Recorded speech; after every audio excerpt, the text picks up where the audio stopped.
everyone, welcome back to another video on the channel. Hope everyone's having a great day. And today we are exploring a third-party release called the Omniscient. It is a Heimdall release, and it was released by Toys Era, similar to the infamous release that we got with Ebony Maw. So before we get into it, I ask you please drop down, hit the subscribe button, hit the like button, hit the little bell for notifications. Please consider subscribing to the channel if you enjoy Hot Toys content and 1/6 scale content, as I upload just about every day. Now, as you can see here, we have the box, so we get this finish with the box, and then we get this glossy kind of over the matte finish that gives us that kind of that shadow of the Omniscient. I'm going to pronounce that probably 20 times wrong in this video, but for reference, from the infamous line, when we got the Ebony Maw, it's pretty much the same box. So we know that the infamous is a Toys Era sub-company, so to speak. So let's go ahead and get him down flat in the light box, and we'll do the unboxing. Alright, so here's the box. As you can see there at the beginning, Omniscient. We get this gold trim on the sides, get some credits on the back. We get this cool look of on the bridge, what he uses to open the rainbow bridge. So usually with third party, we don't get the little insert that we do with Hot Toys. And here is the figure.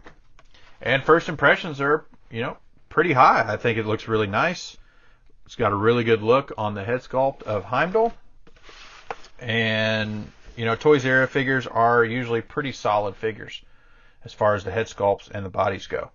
So there we get a look at the undershell that's got the base. We get the main sword, and then we get a couple daggers. So let's pull him out first, and let's take a closer look at the figure itself. So we get a good look there at the head sculpt. Now the helmet is not removable, so you can't take this off, so don't try to take it off, otherwise you will probably damage the head sculpt. But I think that looks really, really, really good. And then we get a good look here at the chest piece and his armor. It's got a little movement to it, so it's not like it's not metal, it's just plastic resin. The shoulder pieces kind of move out a little bit, and as we go up, we get a little bit of arm raise there, a little bit of arm raise there, as we can look at the details under here, look really nice, and details there on the back. And it's that the good thing is it's kind of a leather outer with this kind of fabric under.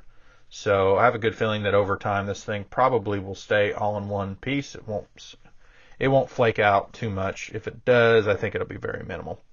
And we get these nice little details on the edges of the flaps there. Those little details there look really nice. You can see the detail on the leather itself. Looks really good. So head sculpt wise, and articulation wise. So you're going to get him to, well, you were going to get him to look down, but I just popped the head off. So you can kind of get him to look down about like that. He's not going to look up much. You're not going to get a lot there. Look down, look up. They get okay side to side. You want to be careful there as you go side. If you're going to kind of cock his head a little bit, you want to make sure that these two pieces right here are going to rub. So you probably want to kind of lift that up a little bit, and then to give it that look. Otherwise, you might scrape the paint on one of those. Arm wise, we get that's about as high up as it's going to go.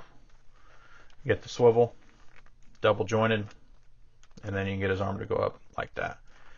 For the hands, we get the same style hand wrist pegs that we always get, and then these gauntlets, which they feel like they move a little bit, but not a whole lot. Chest and waist, it gets a little bit of pelvic, or not pelvic, sternum. Gets a little bit of sternum movement, and then you can bend from the waist pretty good. Mine seems to be a little bit loose, in all honesty. And then twist, gets pretty good there. Leg wise, he's going to kick up about like that, which looks pretty good. It's about 90 degrees. And then there's the bend on the knees. And then we get a good look here at the boots. So that's that same style, what I call the Thor boot, where it slides back, and then you're going to get a lot of movement on the ankle. And I think the boots themselves look really nice too. I like the detail on that. It looks really good. So swivel, pivot, all that good stuff. And then he's got this kind of this under layer right here. It looks really nice. So I'm going to fold that down. Mine was actually kind of folded up. So fold that down. And get a good look here at the pants. The little design here on the side of the pants looks real nice.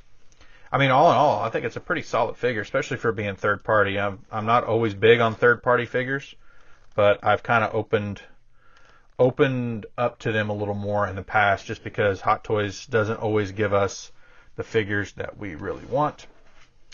And that's a shame, because there's a lot of good characters out there that we don't get figures for. So here are the hands. You get this open hand. We saw the closed fist hand on the figure. So I mean, the details on the hands are, they're pretty good.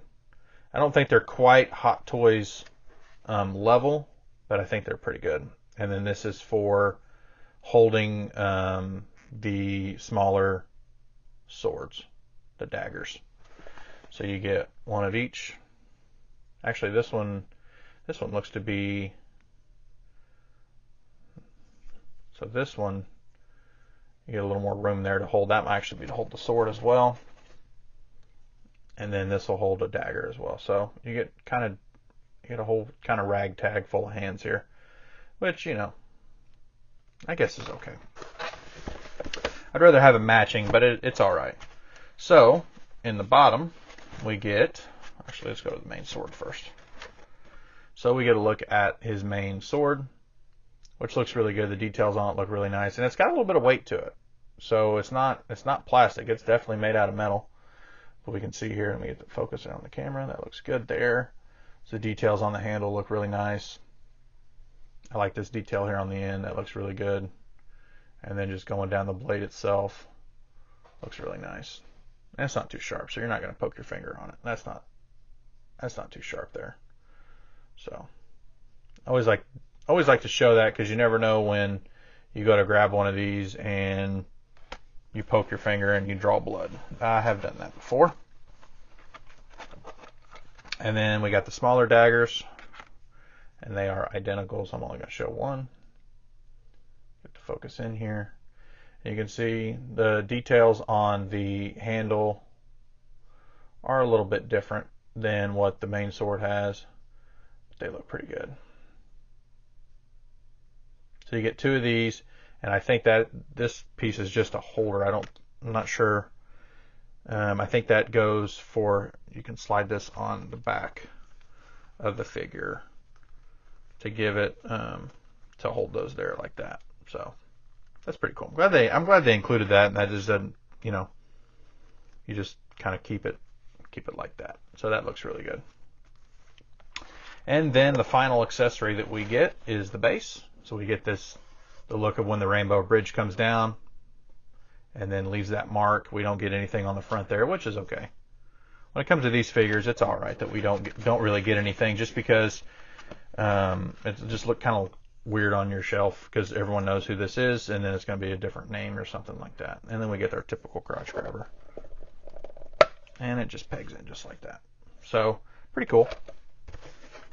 Nothing too fancy, but all in all, a really nice figure. I'm glad to have him in the collection, because Heimdall belongs in figure form, honestly. I mean, I'm really kind of surprised that Hot Toys did not give us a Heimdall figure at some point, whether it be in one of the Thor movies or even Ragnarok. His look in Ragnarok was really cool, because he didn't have this armor on. He was more, I guess you could say he was a little more rogue.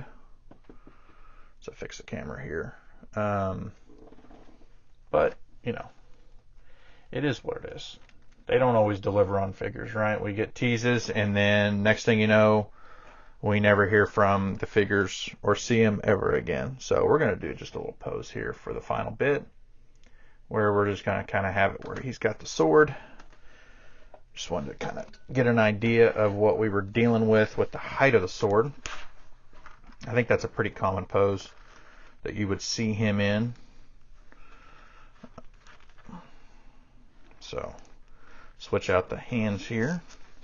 I will say already, as I go to switch out the hand, the gauntlet is already starting to give me problems, which really sucks because that's the tough part when you get into figures like these. The gauntlets want to kind of impede getting the wrist peg into the hand sometimes, and you got to kind of push back on it, and then it always kind of pops forward and then pushes the hand off, which is always fun. There we go. So we'll push that back a little bit. I think we got her in there. Okay, and then let's switch this one out, and we will, let's see, we'll go this one. It's probably the best bet. Now this one, yeah, okay. Let's say it kind of felt like the gauntlet was stuck there, and I think it was. So I'm trying to push it back, and you can see that's, you know, that's just that plastic material, so it's not metal. So, you know, if you push it against it, it is going to give a little bit.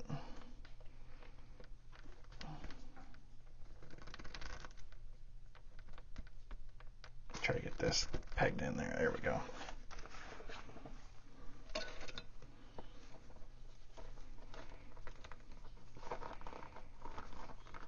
Yeah, I'm kind of disappointed with the body.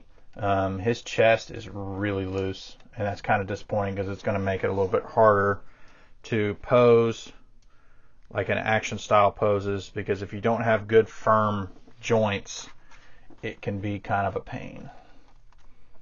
So we're going to see if we can get him.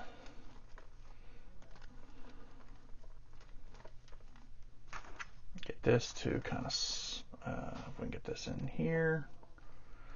This is always fun, especially trying to do it on camera, because then we got the gauntlets to deal with.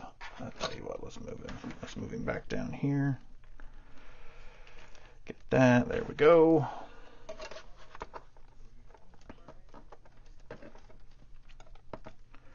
Okay, let's get him in a good stance. Get him up like there. Let's see if we can get him to...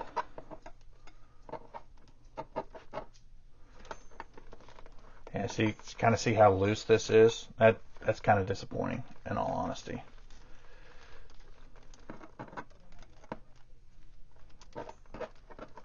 Because it makes it very difficult to pose, because his chest and everything wants to move so quickly.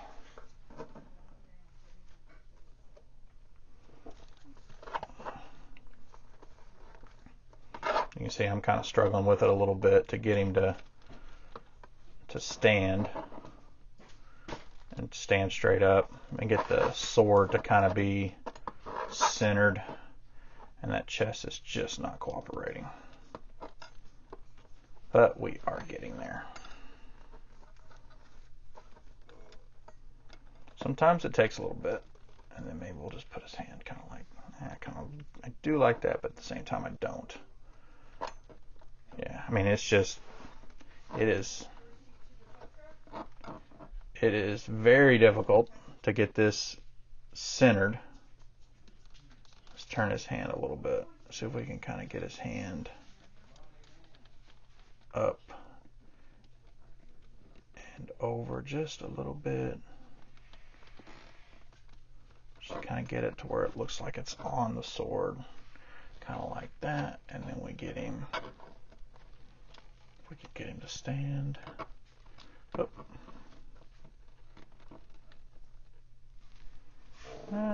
That's still not quite there. And you know, sometimes it takes a while to get your poses just right. You gotta kind of mess with it. Like I said, I just wish that the joint in his chest would be a lot firmer than what it is, because it's making it very difficult to get him in a good pose and keep him in that pose. That's actually not bad there.